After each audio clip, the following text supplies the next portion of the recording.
Ne sot në magazinën Bonbon do të flasim hapur, do të flasim për atë se apo jetojmë për vete, apo për të tjerët. Një linjë të drejt për drejt, kemi edhe psikologun Ron Kastrati. Ron, faleminderit shumë për kohën. Përshëndetje Qendresa, faleminderit juve për ftesën, shpresojmë që do ta trajtojmë këtë temë duke kontribuar për të rishikuesit tuaj. Ron, çfarë mendon ti për gjitha këto që folëm deri më tani me Olen? Në aspektin psikologjik. Si ndikon mendimi për të tjerët? Po, Qendresa, zonja i ka diskutuar të gjitha brenda kontekstit vendor, ato që janë ekzistente dhe reale. Ne në Kosovë përballemi me mentalitete që janë ombrellën e tradicionalitetit, pra këtu mund të konsiderosh vlerë vetëm kur i shërben komunitetit, familjes, njerëzve, edhe harojmë që ne duhet jo vetëm t'ju shërbejmë të tjerëve, po duhet ju shërbejmë edhe rrethanave tona të jetës, pra vetes tonë, investimeve, zhvillimit tonë personal. Ne duhet ta gjejmë një ekuilibër në mes të këtyre dy prirjeve që njeriu i ka të predispozuara, pra njeriu është i prirur psikologjikisht edhe të marrë miratimin e tjetrit, por është sigurisht i prirur edhe të kaloj një moment të saktuar vetëm dhe të mendoj për veten, zhvillimin dhe jetën e tij apo jetën e saj. Por sot çfarë shohim? Shohim situatat kur të rinjët pse ikin në emigracion, sepse nuk gjejnë veten e tyre këtu.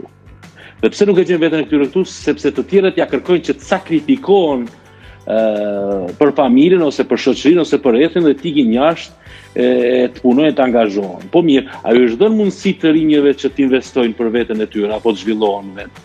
Dhe pastaj si kundër, kur zhvillohen vetë, mund ta krijojnë jetën e tyre, universin e tyre jetësor. Këtu është dilema më e madhe, jo vetëm kontekstuale, strukturore sociale, por edhe studimore. Zonën dhe gjoha më vëmendje kur tha për ju, Qendresa e mori një shembull konkret për gënjeshtrën dhe të vërtetën, është fakt që ne këtu në Kosovë, në shoqërinë kosovare, duhet ta themi të vërtetën, pavarësisht çfarë karakteri apo përbërje ka ajo e vërtetë, qoftë e hidhur ose e ëmbël, por kur shohim që njerëzit e shtrembrojnë atë, e pudrosin, i dhurojnë një pamje të bukur, kurse brenda është keqësisht e përgënjeshtruar ose e thon një gjysmë të vërtetë që realisht është gënjeshtra më e madhe, atëherë ne zhgënemi njëri me tjetrin. E kur vim tek zhgënimi, atëherë çfarë ndodh? Atëherë ne nuk bëjmë për të tjerët, por fokusohemi tek vetë sepse humbim besimin tek tjetri. Ktu qëndron thelbi. Ron, por çka ndikon që ne bazohemi kaq shumë tek fjalët e të tjerëve? Unë e thash edhe në hapjet e emisionit, ka shumë persona që mendimi të tjerëve luan rol edhe në vendimin që ata do të marrin për një çështje të caktuar. Nga kush realisht ne kemi frikë më shumë? Nga familja, shoqëria apo nga vetvetja? Shpeshherë, sipas bindjes time dhe opinionit tim, unë mendoj që nga përgjithësitë. Kompetenca që i marrin mbi supe për ta zgjidhur një problem ose për të qenë të përgjegjshëm në një detyrë të caktuar. Dhe kur ne kemi mbi supe një përgjegjësi të caktuar për një detyrë përkatëse, ne sfidohemi me frikra. Por pse vijnë këto frikra? Në sajt të mungesës së përvojave në jetë. Njerëzit mendojnë që përvojat mund t'i krijojnë me imagjinata, por përvojat nuk krijohen me imagjinata.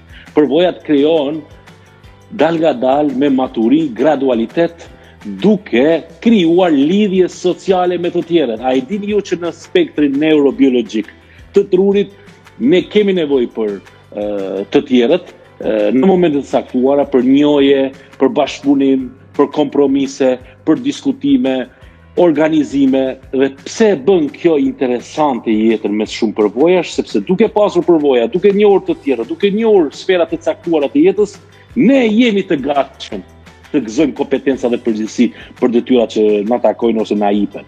Por kur ne qëndrojmë vetëm indiferent, mbajmë qëndrimin tonë ndonse egoist dhe shikojmë tjetrin me abi, nuk futemi në këto eksperimentet e jetës mes debatesh e diskutimesh apo përgjithsisht të cilat jeta na servon, atëherë ne çfarë bëjmë? Thjesht jemi në vend numro. E qëndrosh në vend numro, ju e dini, rezultati është 0. Si ndikon kjo më pas? Besoj e morë përgjigjen e Olës. Po, sigurisht që po. Është rëndësishme ta kuptoj një gjë. Të jetosh vetëm për veten, ose të jetosh vetëm për të tjerët, ju siguroj që bie ndesh kjo edhe me biologjinë tonë njerëzore. E le më të jetosh vetëm për të tjerët. Pra, pse unë këm ngull që jeta është relative? Jeta asnjëherë nuk është absolute. Dhe çfarë do thotë kjo që t'jemi më i qartë për të shikuesit tuaj? Jetojmë për vetëm në momente të caktuara kur është shumë e nevojshme të reflektojmë apo të autoreflektojmë ose të komunikojmë me veten tonë. Por kur është momenti dhe janë rrethanat të cilat na servojnë dhe duhet domosdoshmërisht të njihemi ose të krijojmë lidhje zinxhirore sociale me të tjerë, këtë duhet ta bëjmë, nuk duhet të hezitojmë.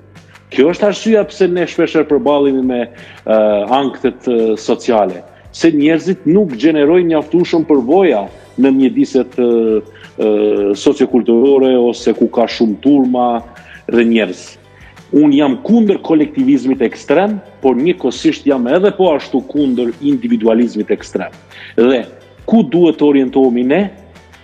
Të jemi edhe për të tjerët në momentet e caktuara, në situatat keqësisht relative, edhe për veten tonë kur është domosdoshmërisht e nevojshme. Unë parimisht vlerësoj potencialin e grave sot, grave të fuqishme, ato të cilat janë këmbgulës dhe e kërkojnë një jetë të pavarur, një jetë autonome, dhe pse e bëjnë këtë, sepse kanë arritur ta kuptojnë që të jetosh në ombrellën një mentaliteti patriarkal. Po. Atëherë e humbasin veten, zhdukën. Kur them zhdukën e them simbolikisht, pra, nuk kanë esencë në jetën e tyre. Dhe kjo është e rëndësishme për gratë të cilat përballen sfidohen me dhunë familje, abuzim emocional, kesh trajtim, kufizim. Leti përvishin mëngë dhe të bëhen të gatshme dhe të marrin iniciativa sepse mund t'ja dalin të zhvillohen, jo vetëm për veten, por edhe për të tjerët, përmes të tjerëve. Duke ngritur zërin, duke bërë pjesë e çdo fushate organizimi apo çdo tryeze që diskuton tema për të drejtat e tyre. Ne sot në këtë jetë dinamike, tani ju po e shihni edhe vitin 2026 se si ka nisur me pushtime territorësh sa ande sa këndë, duhet të jemi jashtëzakonisht vigjilent sepse gabimet po na kushtojnë si shoqëri. Kosova po evulon në nivelin shoqëror. Unë jam i bindur që ne kosovarët, shqiptarët, po e ndryshojmë sistematikisht stilin ton të jetës, por mos harroni, duhet të jetojmë për veten tonë, jo duke shkelur tjetrin, por duke kontribuar edhe në shoqërinë komunitet. Kjo është shumë e rëndësishme dhe duke respektuar edhe parimet dhe qenësinë dhe mirëqenjen e njerëzve të tjerë, sepse ne jemi për njëri tjetrin dhe nuk kemi armik ndaj njëri tjetrit. Ron, po ka edhe persona që hezitojnë, me qenë se jemi edhe në minutat e fundit të kësaj bisede, hezitojnë të thonë fjalën e lirë ashtu siç duan. Në aspektin psikologjik, ndoshta si një lloj këshille për fund, çfarë duhet të bëjmë ne që ta marrim guximin dhe ta thojmë atë që e ndjejmë ndoshta prej loçkës të zemrës, po e them kështu. Ta keni parasysh një gjë, sa herë që keni frikë ta thoni mendimin tuaj, gjithmonë fokusoni tek mesazhi që do të përcjellni. Në qoftë se mesazhin të cilin do ta përcjellni është i dobishëm për të tjerët, bëjeni sepse nuk ka kush ju sfidon. E pengesa këtu cila mund të jetë, pse njerëzit kanë frikë këtë, sepse shohin që në shoqërinë sot ne bullizohemi njëri me tjetrin, e përqeshim ose e përbuzim njëri tjetrin. Por një këshill për fund. Ajo se çfarë mendon tjetri për ty, ose çfarë të përbuz, ose të etiketon, nuk të përcakton ty se kush je. Ti je ai ose ajo që përcakton vetëm të do. Shumë e bukur, Ron. Faleminderit. Dhe falenderojmë edhe Ronin, i cili ishte në linjë të drejtë për drejtë. Ron, faleminderit shumë për këshillat profesionale. Po, faleminderit një gjë për fund, të gjithë e mendojmë e themi për vete. Unë jam i rëndësishëm, por jo të tjerët, jo. Ti mund të jesh i rëndësishëm, por edhe tjetri është i rëndësishëm. Prandaj gjithë jemi të rëndësishëm. Mirëmbëjtje. Faleminderit shumë.